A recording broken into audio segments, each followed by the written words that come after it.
Bismillahirrahmanirrahim. Alhamdulillahirabbil alamin. Wassalatu wassalamu ala Rasulillah wa ala alihi washabihi ajma'in. Allahumma shalli wa sallim wa barik ala Muhammad wa ala alihi washabihi ajma'in. Amma ba'du. Subhanaka la ilma lana illa ma 'allamtana innaka antal alimul hakim.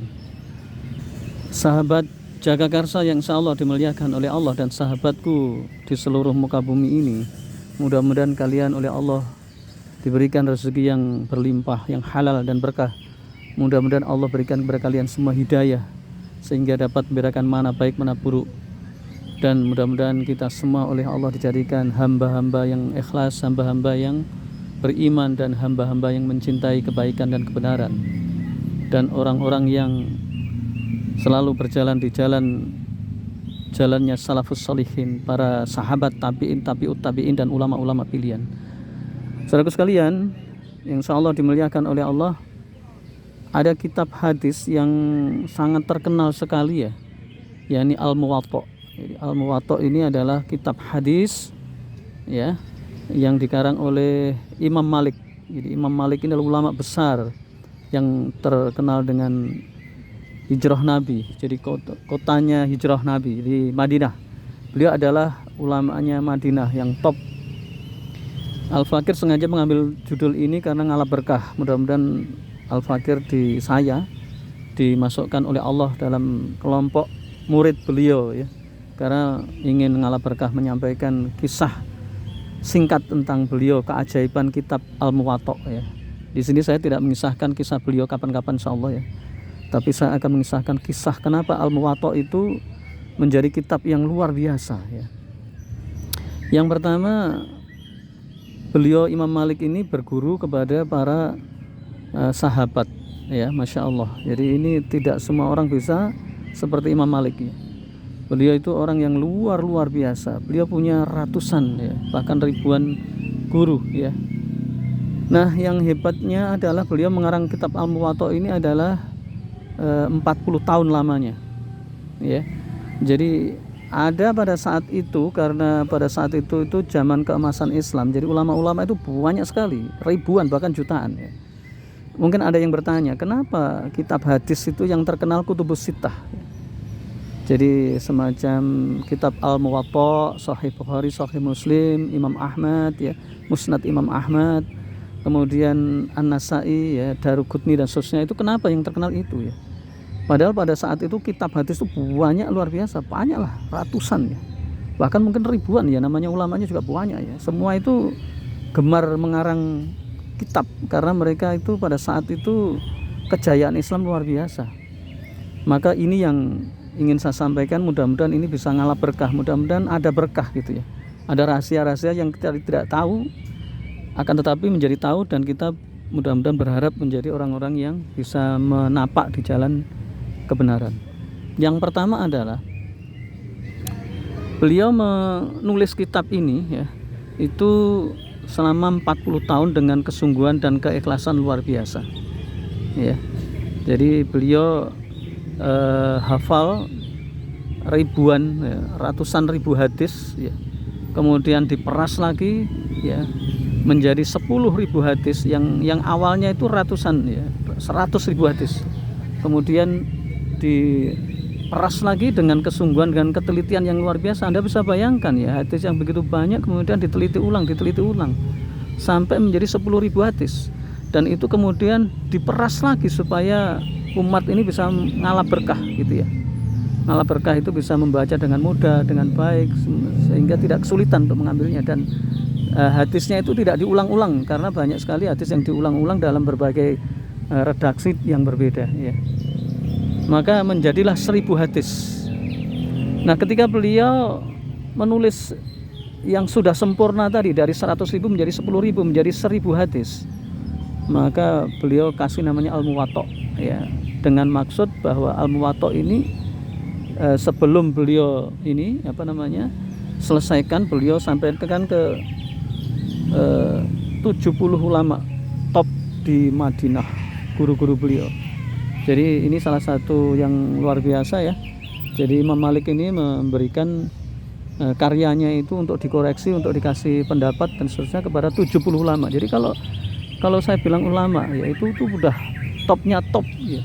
Bukan sekedar ulama biasa, ini gurunya Imam Malik. Coba Anda bisa bayangkan Imam Malik itu orang hebat, ini gurunya. Ya, ini gurunya Imam Malik. Jadi dikoreksi dan totalnya itu adalah 40 tahun selesai, Masya Allah. Maka beliau ngasih nama Al-Muwatta itu bisa diartikan. Ini juga karena saya mendapatkan pertanyaan dari murid saya, sehingga mudah-mudahan pertanyaan ini mendapatkan keberkahan. Al-Muwatta itu apa sih artinya itu? Maka di sini saya sampaikan yang pertama adalah Al-Muwatta itu bisa berarti yang disepakati. Jadi karena beliau menulis dari 100.000 menjadi 10.000 menjadi 1.000 itu yang sudah disepakati para ulama, para guru-guru beliau, itu artinya apa? Urutannya sudah sahih, sudah paling top ya. Jadi perlu diketahui ya, ini kata-kata Imam Asy-Syafi'i, jadi murid yang terkecil dari Imam Malik, itu mengatakan bahwa tidak ada kitab yang paling sahih setelah Al-Quran kecuali Al-Muwatta. Ya, mungkin Anda bertanya, loh, bukankah yang kitab tersahih itu Imam Bukhari? Sahih Bukhari. Maka benar. Masalahnya adalah pada saat itu Imam Bukhari belum lahir ya. Jadi Al-Muwatta ini kitab tersahih setelah Al-Quran, yang paling benar setelah Al-Quran, dan derajatnya Ali. Jadi sanadnya itu Ali. Ali itu paling tinggi. Jadi kalau misalnya kita bicara tobaqot, tingkatan yang paling tinggi itu kitabnya Imam Malik. Karena setelah sahabat itu langsung tabiin, langsung Imam Malik. Beda dengan Imam Bukhari. Kalau Imam Bukhari kan masih dari sahabat ke tabiin, ke tabiut tabiin, kemudian ke bawahnya ke Imam Bukhari. Ada berapa, 5 atau berapa itu. Kalau Imam Malik kan langsung dari sahabat. Itu salah satu keunggulan yang tidak dimiliki oleh kitab-kitab seperti Imam An-Nasai, seperti Imam Bukhari, seperti Imam Muslim. Itu tidak akan bisa melampaui kehebatan Al-Muwatta karangannya Imam Malik ini, karena derajatnya paling tinggi, yakni Ali. Yang kedua, jadi yang pertama tadi itu Al-Muwatta bisa diartikan disepakati, yang disepakati ya. Al-Muwatta yang disepakati oleh para ulama ya. Nah, itu juga punya punya kisah lagi. Yang kedua ya, Al-Muwatta ini bisa bermakna yang diamalkan. Jadi ada kisah pada saat itu khalifah ya. Khalifah pada zaman waktu itu meminta Imam Malik. Jadi Imam Malik ini kan ngajar di istana ya. Kalau sekarang ngajar di ini tempatnya khalifah ya. Ini Imam Malik saja ya. Kalau imam yang lain tidak mau ya. Tapi ini bolehlah berbeda pendapat ya. Khusus Imam Malik ini saya sampaikan, Imam Malik berbeda dengan Imam Hasan Al-Basri atau Imam Sufyan Ats-Tsauri yang tidak mau ngajar para khalifah atau para pembesar, para pejabat ya. Mereka harus datang. Seperti Atok bin Abi Robah nggak mau dia ya, nggak mau ngajari anaknya para khalifah di istana. Mereka harus datang ke Mekah atau datang ke masjid Nabi ya. Tapi Imam Malik ini ya mungkin karena lembutnya orang ya, jadi tidak bisa nolak. Akhirnya beliau itu ngajari murid-muridnya, yang murid-muridnya itu salah satunya anak pejabat ya. Nah kemudian seorang khalifah yang hidup di zaman Imam Malik itu meminta kepada Imam Malik supaya membuatkan hadis fikih ya. Jadi kitab fikih, kitab hadis yang berisi fikih, yang moderat itu jalan tengah ya. Tidak seperti fikihnya ala Ibnu Umar. Jadi Ibnu Umar, Abdullah bin Umar itu kan terkenal pinternya di bidang fikih ya. Tetapi dianggap oleh sebagian ulama itu terlalu keras, terlalu kaku gitu. Ya mungkin ngikuti bapaknya ya. Dan itu boleh, kaku itu boleh. Kalau dalam kebenaran kaku itu nggak masalah. Tapi juga tidak seluas atau sefleksibel Abdullah bin Abbas. Jadi Abdullah bin Abbas itu ahli tafsir, sahabat yang paling pintar di bidang tafsir itu Abdullah bin Abbas, sehingga dengan kehebatan beliau itu mampu menginsafkan orang yang salah pada saat di zaman Imam Ali ya. Jadi zaman Imam Ali terjadi perang fitnah gitu ya, yang ada Khawarij, ada yang keluar dari Islam. Kemudian Abdullah bin Abbas ini karena kemampuannya yang luar biasa, itu bisa menginsafkan ratusan ribu orang yang tadinya pengikutnya Imam Ali menjadi keluar, menjadi memusuhi, dan kemudian tobat kembali kepada ajaran Islam. Itu hebatnya Abdullah bin Abbas. Tapi sebagian ulama menganggapnya terlalu luas. Maka Imam Malik disuruh membuat kitab yang di antara Abdullah bin Umar dan Abdullah bin Abbas. Maka dengan segenap kesungguhan yang luar biasa, Imam Malik membuat kitab yang namanya Al-Muwatta, yang dalam kedua ini diartikan yang diamalkan. Jadi hadis yang sudah disaring dari 100.000 hadis menjadi 10.000 hadis menjadi 1.000 hadis. Jadi itu udah top. Jadi hadis yang pilihan ya, yang pilihan.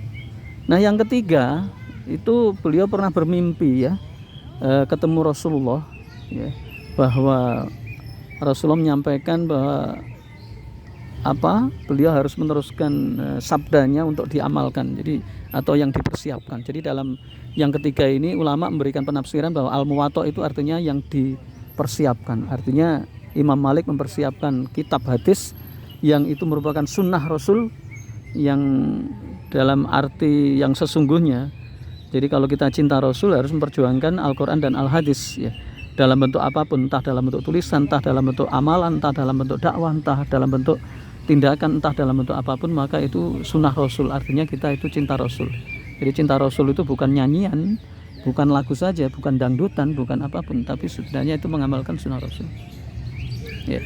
Itu makanya arti yang ketiga adalah Al-Muwatta itu artinya yang dipersiapkan. Karena dipersiapkan bukti cintanya Imam Malik kepada Rasulullah, maka beliau mengarang kitab itu. Dan pada saat itu ketika ditanya, ya Imam Malik, ya Aba Abdillah, banyak kitab Al-Muwatta. Jadi pada saat itu kitab Al-Muwatta itu banyak. Maksudnya banyak itu para ulama yang lain ahli hadis itu juga mengarang kitab Al-Muwatta yang sama. Maka beliau mengatakan bahwa enggak apa-apa, nanti akan ketahuan bagaimana akhirnya. Artinya begini ya, itu kata-kata saya yang kurang lebih begitu ya. Artinya begini ya, kalau orang itu berkarya karena Allah semata ya, boleh jadi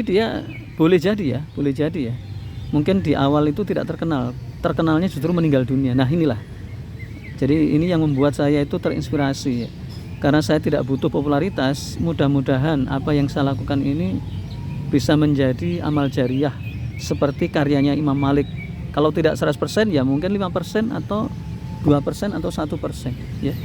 Jadi saya hanya berharap amalan ini bisa menolong saya besok di yaumul qiyamah, yang pada saat itu orang pada bingung karena banyak orang yang bangkrut. Jadi dikatakan yaumun nadam, hari akhirat itu banyak nama ya, yaumul baas, yaumul nusur, yaumul nadam. Nah salah satunya yaumun nadam. Kenapa dikatakan yaumun nadam? Karena pada saat itu orang banyak yang rugi, menyesal. Kenapa?